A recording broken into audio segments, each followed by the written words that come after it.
Ambo dak pernah mencelik kabau ko tertagun makan padi urang pe.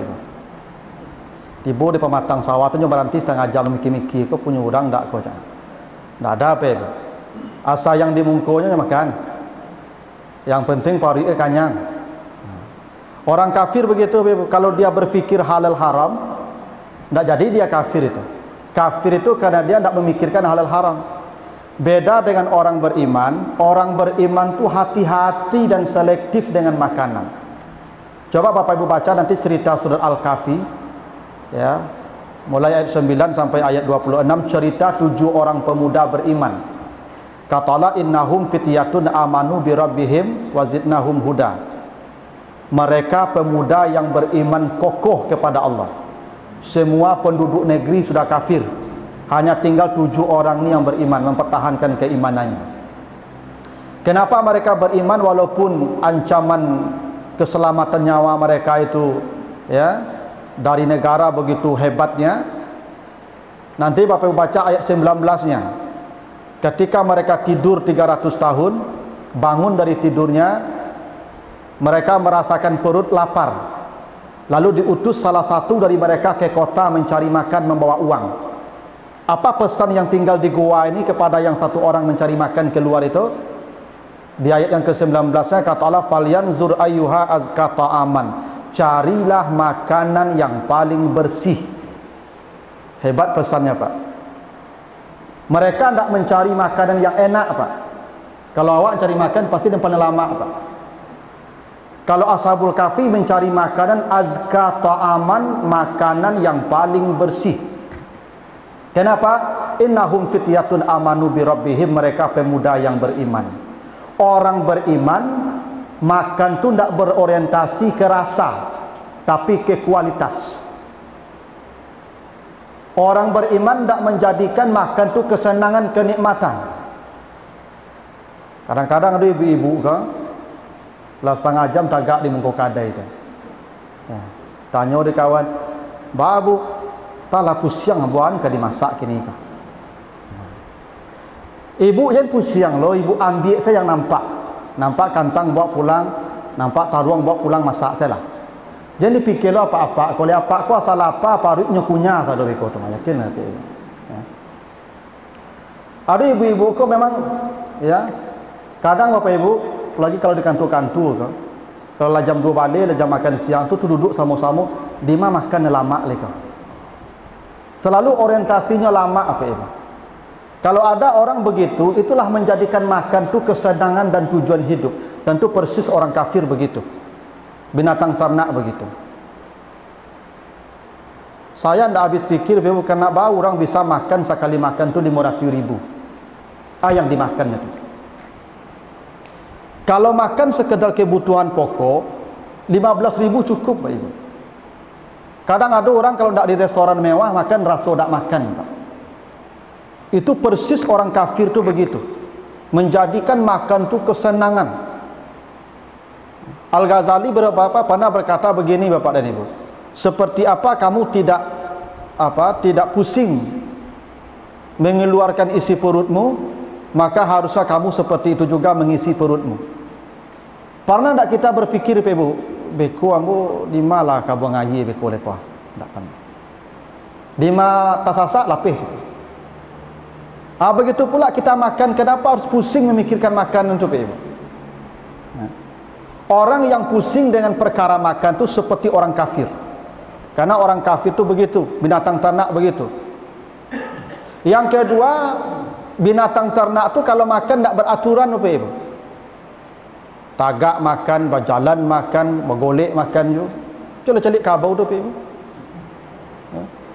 Kadang lah bergolek-golek, Pak Ibu, lah kalaluk lah, mengunyah aja, Pak. Ada orang cerita, Pak Ibu, lah jam 2 balik lah kalau makan je lah. Jadi hidup kau seakan-akan untuk makan saja, Pak Ibu. Orang kafir begitu tu, binatang ternak begitu tu. Tak ada aturan. Kalau kita makan tu diatur duduk, tak ada tempat duduk, nyanda, tak boleh, tak ada menyanda, jangan makan. Tu maka kadang apa-apa ibu-ibu kalau baralik tu stadion sampai duduk cukup. Tak cukup kursi masuk ke dalam orang tu duduk makan. Aturannya begitu, Pak. Kadang-kadang sampai beralik kau heran Pak Ibu. Yang makan tagak, makan berjalan tu dah orang-orang bodoh loh Pak. Orang-orang terdidik tinggi. Bahkan mohon maaf guru besar bagi.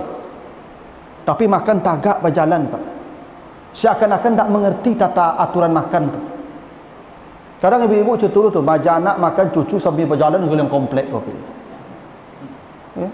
Itu persis seperti binatang ternak begitu. Ya Ustaz, kalau nak begitu tak mau makan ya Ustaz. Tak ada gitu tu. Tagih ibu-ibu saya berjalan tu. Sebab kalau dari ketik diajar makan berjalan sampai kadangnya kebiasaan begitu. Kalau disawit pepatah orang awak tu, ketik terjaga-jaga. Kadang tak bau-bau, tua terubah tidur. Kecuali ada sekolah tu, kalau makannya jajan di luar sekolah tu, sambil berjalan saja Pak, makan. Kenapa? Tak ada yang menegur. Padahal kita disuruh kalau makan tu duduk.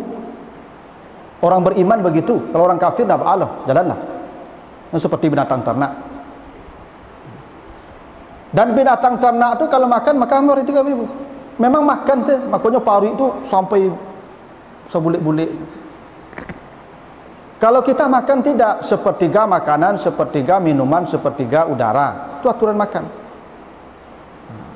Tapi binatang ternak begitu. Orang kafir begitu. Orang beriman tidak seperti itu. Yang kedua kata Allah, waskurulillah, bersyukurlah kamu dengan makanan itu.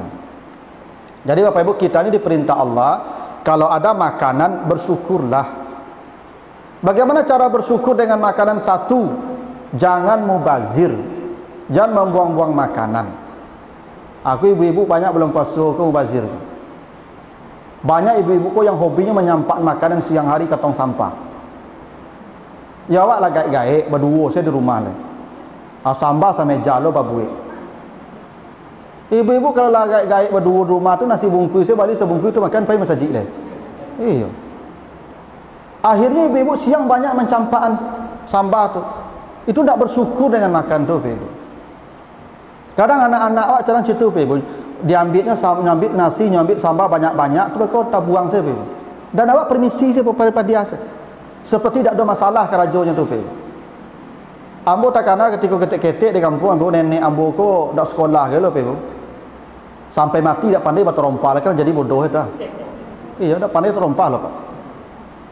Tapi kok makan kami Pak, kecik nenek ambo tu ambil nang kabi. Bertambuang 3 kali dah baal lo pe habis. Dan ikut nak ada ajaran kau kini lepe. Awak anak-anak awak padiasa ambil makan bu kalamak dinyo ko campakan saya. Tak boleh. Coba bayangkan kalau seganggam satu orang di Kota Padang sekali makan mencampak nasi baraton segitu campak tu. Dalam Islam tak begitu cara makan. Makanya Nabi mengajarkan iza akala ahadukum falayam sayadahu qabla ayul ika ayul aqa. Kalau kamu makan jangan cuci tangan sebelum dijilat atau dijilat orang. Hadis Sahih Bukhari itu. Kalau makan jangan cuci jilat. Kalau tidak ada bisa jilatkan orang. Karena Nabi itu ceritanya kalau Aisyah bercerita, saya kalau makan dengan Nabi itu sering tangan saya dijilat Nabi. Itu cerita Aisyah begitu. Lepas apa-apa cerita di rumah ibu. Tidak. Tidak cuba lagi sekali. So pengantin baru. Tapi ibu jangan kelamaan tiap sudah makan Pak.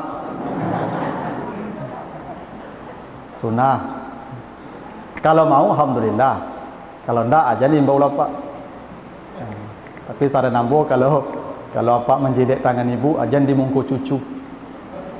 Kau nampak cucu komentar cucu oh ini kan perangai kalamu lagi.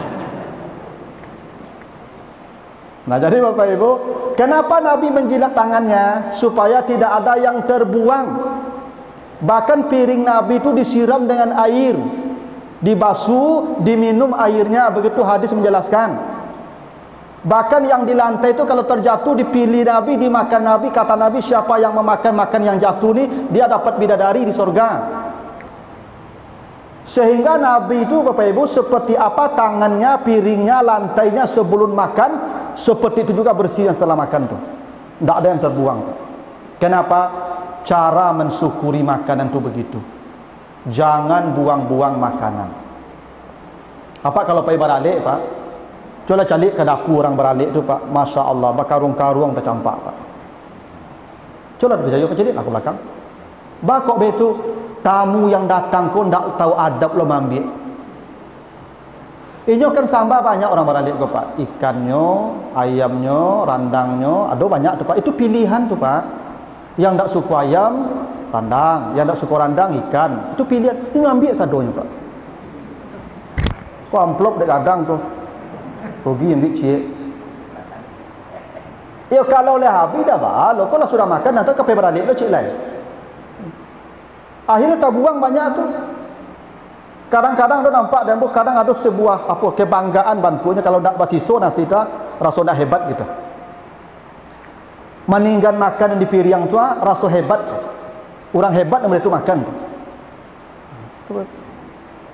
Nabi yang di piring tu dibasuh. Kenapa? Begitu kita mensyukuri makanan, jangan dibuang makanan sekecil apapun. Yang kedua, bersyukur dengan makan tu jangan mencela makanan, jangan komentari makanan. Kadang anak-anak apa ibu kata tak sambal, mah tak lama lu. Tu ane kata tuju dia itu pencarian dulu tak boleh makan yang ada dulu. Kalau tak lama, bukan tak lama tu paru yang kanyang tu, beku makan. Nya kalau paru kanyang kau ada lama cak lalu Pak. Nya asal paru lapar nasi separuh basi lama beku tu. Lu kami ketika kuliah Pak, kadang-kadang ya dek sayur kadang belanja. Pulang kuliah tu paru lapar celik nasi dah tu cado baru diperiuk di kawan. Lain tu nasi setiap bila beraye itu dulu. Lalu baru le makanlah habis pe ibu. Wah paru lapar. Kadang apa-apa situ letak sambal. Iko saya nyok deh makan lupa je iko saya nyok. Beko habis beko cari yang lain. Tak boleh mengomentari makanan tu pe. Suka makan, tak suka tinggalkan, begitu Nabi mengajarkan. Nabi itu kalau suka dengan makan dimakan, kalau tak suka Nabi tidak akan berkomentar. Makanya pernah Nabi itu makan masakan Aisyah itu ya. Aisyah masak dan asin tak tanggung asinnya rasa racun. Tapi Nabi makan tak ada berubah wajah Nabi, ekspresi Nabi datar makan. Memang Aisyah aku tak tahu kalau asin ke ibu. Sebab dalam riwayat diceritakan Aisyah tu kalau masak tak pernah memakan masakannya sendiri kecuali Nabi yang makan pertama. Kok lebas isu no, Nabi nyo makan. Kalau dia diajak Nabi makan nyo makan, tapi kalau ndak nyo makan. Tu Aisyah. Tu beda ibu-ibu. Kalau ibu-ibu masak awak makan dulu. Kayak tunggu apa pulang mati awak makan kau encaklah makan awak. Nah ketika Nabi makan dipanggil Aisyah. Aisyah sinilah kawan yang bu makan. Senanglah Nabi ibu mengawali Nabi makan. Senanglah Aisyah mengawali Nabi makan. Begitu diambil dimakan baru terasa asin. Minta maaf Aisyah apa? Tak ada Nabi marah. Makan yuk makan. Kalau apa-apa tak tahu mau komentar apa. Kau nak kanyu ambuang sado yang meja tu. Mungkinnya komentar, ciko lah puluhan tahun masak ciko je lain. Tambah tukang masak ni kau. Kau nambah tukang masak pengenapa lagi. Gitu. Nabi tak ada komentar, makan. Jadi Bapak Ibu kalau suka makan, tak suka sudah, tinggalkan saja. Jangan komentari. Orang yang suka mengomentari makan tu tak bersyukur dengan makanan itu. Dan Allah marah pada orang seperti itu. Maka perintah Allah bersyukur dengan makanan. Dan yang ketiga kata Allah, in kuntum iyyahu ta'budun. Kalau engkau hendak beribadah kepada Allah, makanlah yang baik. Kenapa makan dihubungkan dengan ibadah? Bukan hanya soal makan mempengaruhi ibadah, makan itu ibadah. Maka makan tu Bapak Ibu diajar duduk pakai tangan kanan, ya, baca bismillah, ambil yang dekat, begitu ibadah. Makanya Bapak Ibu kalau makan tidak boleh menjangkau-jangkau yang jauh, dilarang itu. Kuli mimma yalik, kata Nabi, ambil yang terdekat denganmu. Itu makanya Bapak Ibu kalau ada tamu datang ke rumah dia lagi hidangan makanan lama-lama di mungkuinya. Jangan kerupuk sanjai sini mungkuinya jauh-jauh lama-lama dia menjangkau lebih. Lama-lama dia ke muka tamu tu supaya tak menjangkau-jangkaunya. Yang kedua, makan ini, cara makan itu mempengaruhi ibadah kita. Itu makanya kata Nabi, izam tala'atil ma'idatu namatil fikratu wa harasatil a'da'u anil ibadah. Bila kau mengisi perutmu dengan penuh, Kalau perut diisi dengan penuh, fikiranmu tidur dan kamu malas beribadah. Tu kata Nabi, kalau parit korla taisi panu, fikiran lalu malih beribadah. Coba Bapak Ibu kalau berbuku tu saja jadi berbuku, tamanung surat rumah. Tak tahu ke masa jid itu. Kalau parit ko panu latih Bapak Ibu, lalu panganau. Ada di kampung ambo Bapak Ibu, ya, di Moro Labu, cara mencari minantu zaman sesuk. Kecik orang di kampung ambo tu zaman sesuk cari minantu ke, cari suuknya. Kok gadang suuknya ambil jadi minantu, rajin kerajo. Nah. Tu dulu teori cari minantu, Pak. Salah teori itu tu. Orang kadang suuk ke palalok Bapak Ibu. Nabi tu makok 3 jari suuknya Bapak Ibu. Nabi kalau makan 3 jarinya. Ya walaupun ini makan Nabi ko roti jo korma. Kalau 3 jari dak naik ya kata beko lah. Lagi pakai kuah nasi ko Pak. Tapi itu buktinya suuk Nabi ko nak gadang. Tu makok Nabi tu ndak ada sakit lah Ibu. Karena kata Nabi, "Iyyakum wal batana fi ta'am wasyarab." Kalau kau sering banyak-banyak mengisi makanan perutmu, fa innaha mufsidatul lil jismi, badanmu akan rusak. Jadi kalau makan kau terlalu banyak di paru Bapak Ibu, kata Nabi, badanmu rusak. Makanya Bapak Ibu mohon maaf nih, orang kayu kau banyak penyakitnya pada orang miskin Pak. Orang kayu macam-macam nama penyakitnya, kolesterolnya, livernya, asam uratnya banyak. Kalau orang miskin penyakit dah banyak lah Pak. Paling penyakit kulit, panau, ya, kuruk. Ya. Maka orang kaya banyak penyakit Ibu, makannya banyak, beragam puluh. Ambo dah pernah mendengar orang miskin kolesterol Pak. Kalau ada orang miskin kolesterol tu orang miskin atau diuntung nama lah penyakit orang miskin, penyakit orang kaya. Kolesterol kok pakaro makanan Pak, makanan. Asal makan tak terkendali coba cari banyak penyakit itu teman. Itu makanya kata Nabi sumu tasihu, kalau kau mampu mengendalikan makan sehat. Orang miskin tu dia selera tatahan untuk sehat tu Pak. Yang tatahan tu puasa Pak, menahan tu puasa. Selera tatahan sehat buat dia. Jadi kalau kita terlalu banyak makan, malas, ujungnya malas, begitu. Artinya makan kita itu mempengaruhi ibadah kita. Dan yang lebih hebat lagi Bapak Ibu, kualitas makanan ini mempengaruhi kualitas ibadah. Kalau yang Bapak Ibu makan haram, pakai haram, tempati haram, jangan berharap mau ibadahnya berkualitas. Jangan. Kenapa?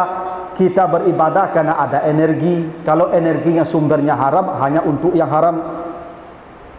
Makanya orang-orang kalau ada barik langkah kaki pergi ke masjid, barik sehati. Pada esok makanan tu, ada salah makan tu. Kalau ada Bapak Ibu tiup mendengar ceramah lalu, sian ke ceramah orangnya lalu, kalau ada cerita. Pada esok makan capek. Ada salah makan begitu. Ya kok sekali-kali dengan ceramah tak kalau dia badan hati tu Pak. Kau tiup ceramah orangnya lalu Pak. Amin HP 2 jam 3 jam tak ada. Kalau ada cerita Pak tu pada esok makan tu, tu salah makan begitu.